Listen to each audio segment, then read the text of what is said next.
Желаю вам счастья, Лар, здоровья, Лар, и бабки, Лар всем.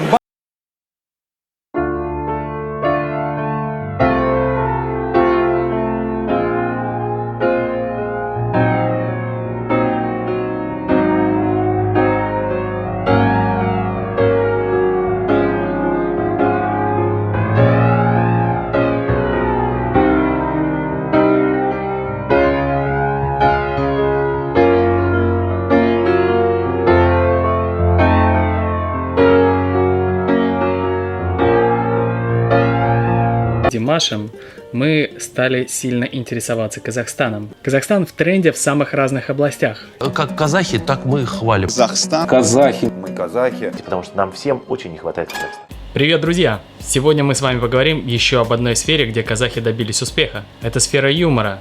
Кстати, сегодняшний выпуск будет очень интересным, поэтому вы сразу можете поставить лайк. YouTube очень любит вашу активность и будет предлагать это видео другим людям. А это же круто, разве нет? Ведь я вижу очень много комментариев, и я заметил, что из Казахстана на нашем канале всего 60%, а еще 40% зрителей – это люди со всего мира. И специально для них мы вручную готовим субтитры на самых разных языках мира.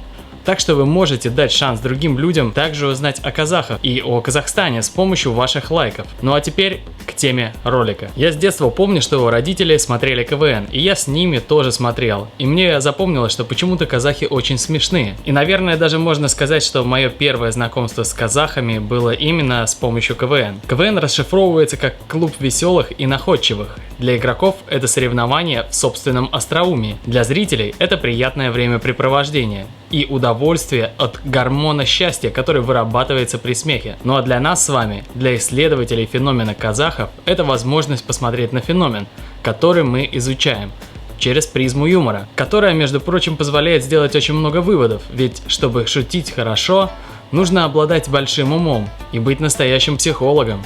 И чтобы делать это со сцены, перед камерами, это нужен еще и артистизм, и харизма, нужна свобода тела и духа, и, конечно же, невероятная работоспособность и трудолюбие. Так что за тем, что мы видим на экранах наших телевизоров или смартфонов, стоит большая работа. Поэтому предлагаю срочно разобраться, как у казахов получается совмещать в себе столько разных талантов одновременно. Конечно, некоторые могут сказать: подождите, а почему тогда казахи не чемпионы? Должны же были быть регулярными чемпионами в КВН. Вот и я не знаю. Вроде бы всегда выглядели очень уверенно, а чемпионами стали один раз в 2017 году.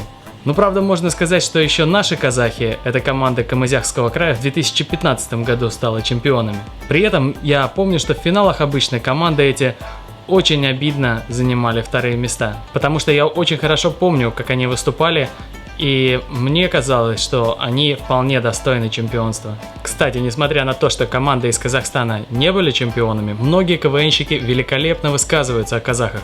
Наверное, сказалось и то, что они вместе играли в КВН. На самом деле у меня сейчас причин для того, чтобы приехать в Казахстан, намного больше, чем просто бизнес.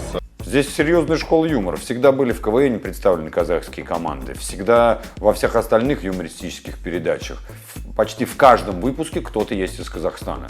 И это ребята, которые показывают классный уровень. А еще, мне кажется, знаете, вот, наверное, какая отличительная черта казахских юмористов. Жизнерадостность. Казахи все очень веселые. Мне кажется, в этом главное отличие и главная фишка. Друзья, а теперь хочется поговорить и о том, что лица тех ребят, которых я в детстве видел по телевизору, которые меня смешили, когда я был маленький, сейчас занимают очень высокие должности или становятся очень уважаемыми людьми. Многие из них добились больших успехов и самореализовались. Давайте на их примере рассмотрим феномен казахов в юморе. И начну я с Нурлана Коенбаева. Нурлан Нугуманович Коенбаев – казахстанский продюсер, телеведущий и актер. Капитан команды КВН «Казахи» и Астана.кз. Ведущий телепередачи «Тунги Студияда» Нурлан Коенбаев на телеканале «Казахстан». Генеральный продюсер и исполнитель главной роли в фильмах «Бизнес по-казахски в Америке», «Каникулы в Таиланде», «Бизнес по-казахски в Африке» и телесериале «Узельмес Умит». Основатель кинокомпании «Казтелепродукт».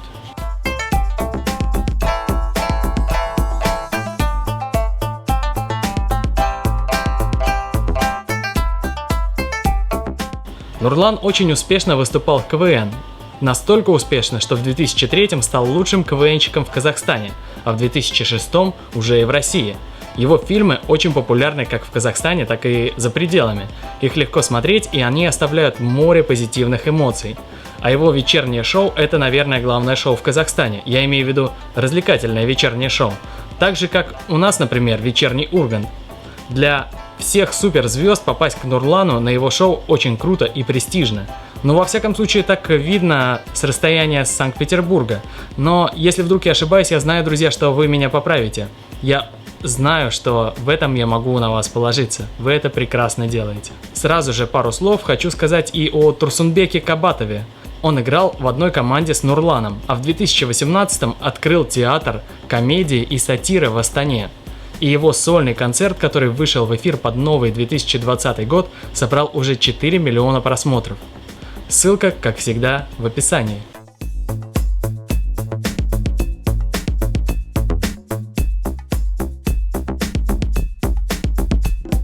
Я уверен, что вы, друзья, прекрасно знаете, что в команде Камызякского края прекрасно выступал казах Азамат Мусагалиев. Азамат Тахирович – телеведущий, юморист и актер. Он капитан команды КВН сборная Камызякского края. Азамат Тахирович начал играть в КВН еще со школы и, когда стал студентом, даже организовал свою собственную команду, с которой гастролировал по России. Несмотря на то, что его команда КВН, сборная Камызякского края, стала чемпионом в 2015 году, его телевизионная карьера началась на год раньше, в 2014. Тогда Азамат Мусагалиев стал участником шоу «Чувство юмора» на Первом канале, в том же году дебютировал в шоу «Однажды в России» на телеканале ТНТ. В 2015 стал ведущим развлекательного шоу «Где же логика» на канале ТНТ. В 2018 был судьей проекта на телеканале ТВ3 «Все, кроме обычного». А в 2020 стал ведущим шоу «Музыкальная интуиция» на телеканале ТНТ. Также Азамат успешно снимался в кино и сериалах, например, в очень популярном сериале «Интерны», где сыграл Тимура Борисовича Алабаева, врача-терапевта. В 2018 сыграл ведущего шоу «Ударь Бузову». Звучит очень интересно.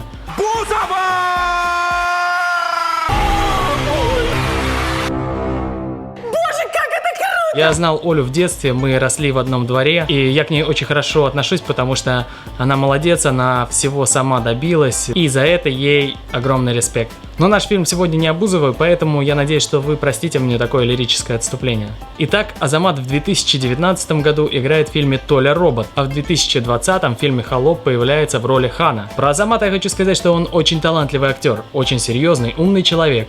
Но самое главное это то, что он настоящий лидер. Он не просто собирает вокруг себя людей, он помогает им расти вместе с собой. И это по-настоящему говорит о нем как об очень мудром человеке. Одному вырасти невероятно сложно, я думаю, что даже невозможно. Это настолько сложно, что я даже не могу представить, сколько сил потратила Оля Бузова на то, чтобы на нее подписались 23,4 миллиона человек. А на самом деле таких умных, грамотных и порядочных людей, как Азамат Тахирович, сейчас тяжело встретить среди популярных комиков. И он, наверное, один из немногих, кому по правде стыдно за мат или нецензурные выражения, которые иногда становятся основой некоторых юмористических передач. Так как у таких передач огромное количество подписчиков, нужно вспомнить и еще одного КВНщика из Казахстана, Нурлана Сабурова. Да, несмотря на то, что он стал популярным благодаря его выступлениям на телевидении в жанре стендап, он играл в КВН во время учебы в университете. Конечно, он не выступал в высшей лиге, но все равно, я думаю, этот бесценный опыт внес вклад в его сегодняшний успех. Ведь шоу с его участием моментально набирает миллионы просмотров. И как бы мы ни рассматривали культуру юмора в них, такая популярность говорит о том, что он нашел ключ и подход к молодому поколению. А это очень непросто. Кстати, так как мы заговорили о юморе, о стендап, надо сказать, что есть классные ребята из Ирины Кайратовны. Мы можем отдельно разобрать эту тему, если вам будет интересно. Тема стендапа, тема рэпа, тиктока, спорта и компьютерных игр тоже очень интересна для меня. Поэтому буду рад рассказать вам об этом. Кстати, о феномене казахских рэперов я уже готовлю сценарий, так что ждите. Еще один казахстанский комик, о котором тоже нужно сказать, потому что раз уж мы затронули тему рэпа и стендапа, обязательно нужно упомянуть Евгения Чеботкова. Его вы все прекрасно знаете, потому что вы уже, наверное, посмотрели первую часть о феномене казахов. Но все же скажу, Евгений молодой и популярный комик нового поколения. Он невероятно талантлив и разносторонен. И, кстати, недавно он даже дал сольный концерт в Дубае. У него большое будущее, и с таким огромным талантом ему надо быть очень внимательным и требовательным к себе, ведь в конце своего пути его совесть обязательно его спросит, а правильно ли ты распорядился талантом, который был тебе выделен в этом мире. Сложно сейчас говорить, жизнь по-всякому поворачивает. Мало ли чего. Ладно, на самом деле все будет окей у Евгения, я уверен, у него еще все впереди. И перейдем еще к одному интересному участнику КВН, это Нуртас Адамбай. Нуртас Абаевич – это комедийный актер, шоумен, режиссер, продюсер и сценарист. Выступал в высшей лиге КВН за команду Astana.kz. Ассаламу алейкум. Wa alaikum assalam. National Geographic. Geographic National. Известен по ролям в скетч-комах «Кызык Радиосы», «Наша Кзаша», «Кызландия», основатель кинокомпании Нуртас Продакшн. Лично мне очень нравится смотреть его фильмы, и я их всем рекомендую друзьям.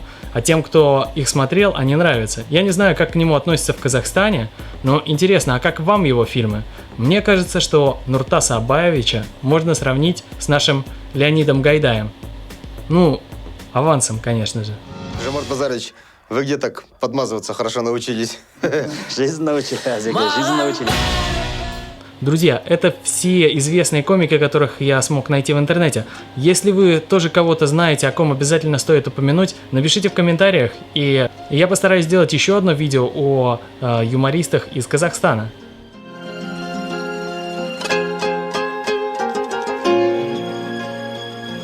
Мне кажется, что обязательно надо выделить то, что у казахов совсем нет комплекса, который есть у большинства людей, которые родились в Советском Союзе.